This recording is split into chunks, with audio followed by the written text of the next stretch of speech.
Médico psiquiatra Rafael Moreno e a depressão crescendo 41% com a pandemia. Tem pesquisa aí que está mostrando através da Universidade Federal de Pelotas esse aumento nos diagnósticos comparando o período pré-pandemia com o período agora pós-pandemia ou ainda durante a pandemia, porque ela não acabou, né? Era algo que a gente já falava há bastante tempo. Lá no início a gente já previa que isso pudesse acontecer, mas sendo mostrado na prática agora.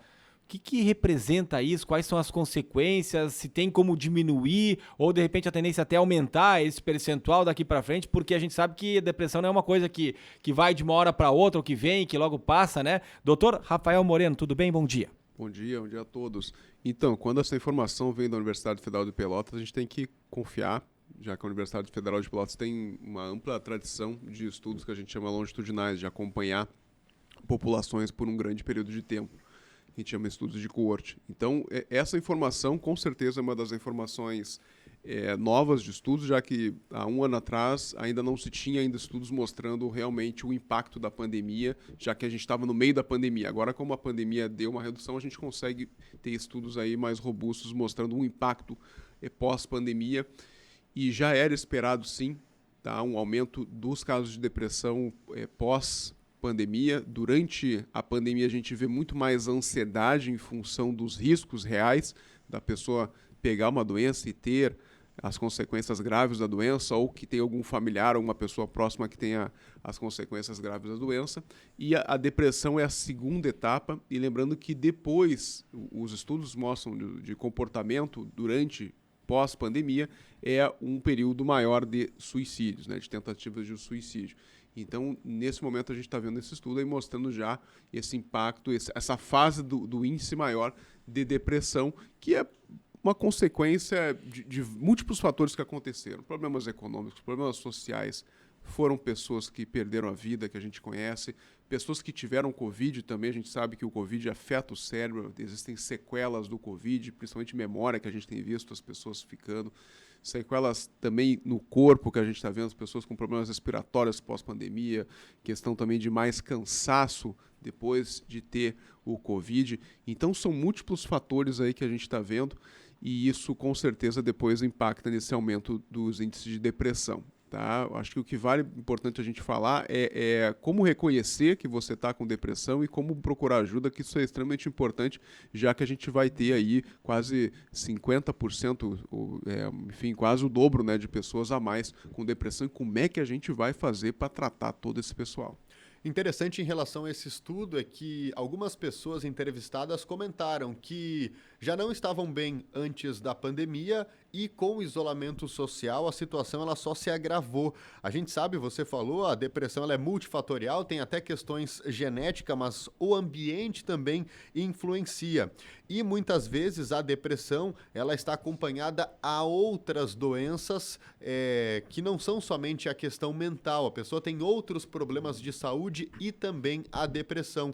Porque quando a gente trata a depressão, a gente não trata apenas a questão da saúde mental. É preciso tratar o corpo, é preciso tratar a mente, enfim, ter rotinas saudáveis para que a pessoa possa avançar no tratamento e melhorar. Qual que é o tempo médio hoje que as pessoas têm levado a partir do diagnóstico da depressão até a pessoa já poder se sentir melhor, poder daqui a pouco ter até uma alta, ter uma notícia positiva, porque a gente sabe que é um processo lento, demorado. Isso. E que precisa desse acompanhamento médico, especialmente nesse alerta para os órgãos públicos de saúde para poder atender essa demanda. Se a pessoa ainda está com dificuldade financeira, dificilmente vai conseguir ter acesso também a um tratamento particular e vai precisar recorrer ao SUS. Claro, claro. A primeira coisa, a gente sabe que existe um subdiagnóstico, ou seja, a maioria das pessoas que tem depressão não procura tratamento, ou procura tratamento não pelos seus problemas emocionais, psicológicos, mas por problemas físicos. Então, existe, a nível mundo, um subdiagnóstico. As pessoas não costumam procurar o atendimento. Das que procuram, os estudos mostram que mais ou menos a gente tem 3 caminhos dessas pessoas. Tá? Existe um grupo que responde ao tratamento, em torno ali de 1/3, responde ao primeiro tratamento, assim, dentro de 3 meses já estão bem.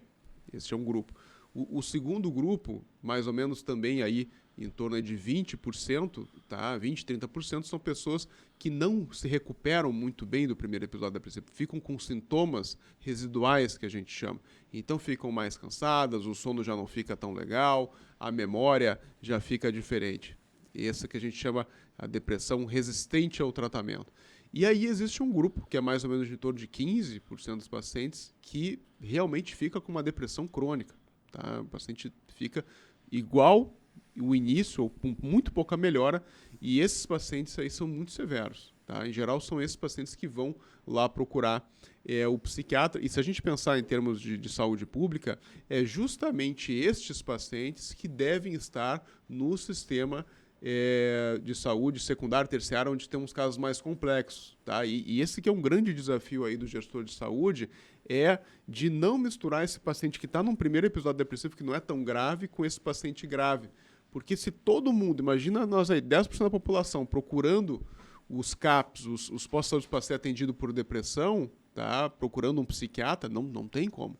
Não tem como. Então, dá importância de todo profissional de saúde saber fazer o tratamento, o diagnóstico, tá? Para não deixar com que agrave, tá? Para não deixar e que aqueles casos graves fiquem sim selecionados sim aos ambientes, por exemplo, o CAPS, né? Então, isso é um grande problema que o sistema de saúde público ao redor do Brasil tem, de que os CAPS acabam tendo muitos casos que não são tão complexos e aí competem pelo atendimento com os casos complexos que realmente precisam de atenção. E lembrando que o SUS, existe um princípio básico do SUS chamado equidade. Equidade não é igualdade, né, gente? Equidade é você dar atenção para quem precisa mais. Então, isso muitas vezes, quando a demanda é muito grande, se tem essa dificuldade de se fazer. Existe uma diferença no momento de fazer esse diagnóstico para que a pessoa seja tratada com psicólogo ou com psiquiatra? Claro. Casos leves e moderados, eles não necessariamente precisam ser medicados, isso é muito importante. Os casos leves ou moderados, por exemplo, um indivíduo que ainda não está com ideação suicida, um indivíduo que, por exemplo, está conseguindo estudar, trabalhar, esses são casos leves ou moderados. Tá? Existem sintomas depressivos, a pessoa está mais para baixo, a pessoa está com menos prazer, não está dormindo tão bem, mas ainda não está naquela gravidade toda. Tá? Esses casos, eles conseguem ser manejados, sim, com psicoterapia, com psicólogos. A gente sabe também que psicólogos são escassos dentro do sistema público de saúde, até dentro do privado é difícil, existe uma fila de espera também para se conseguir pelos planos de saúde, por isso que se fala tanto em terapias de grupo. As terapias de grupo elas são importantes porque a gente consegue, com um profissional, em 1 hora atender 10 pessoas.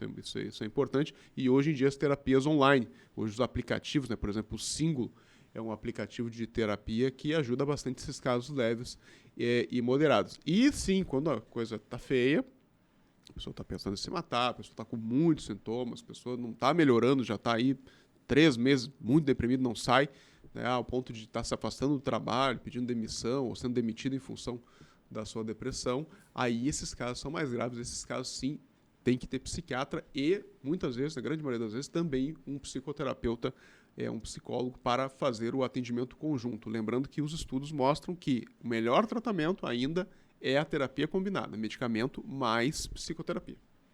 Tá certo. Doutor Moreno, obrigado pela participação de sempre aqui nas segundas-feiras. Uma boa semana. Certo, abraço a todos então.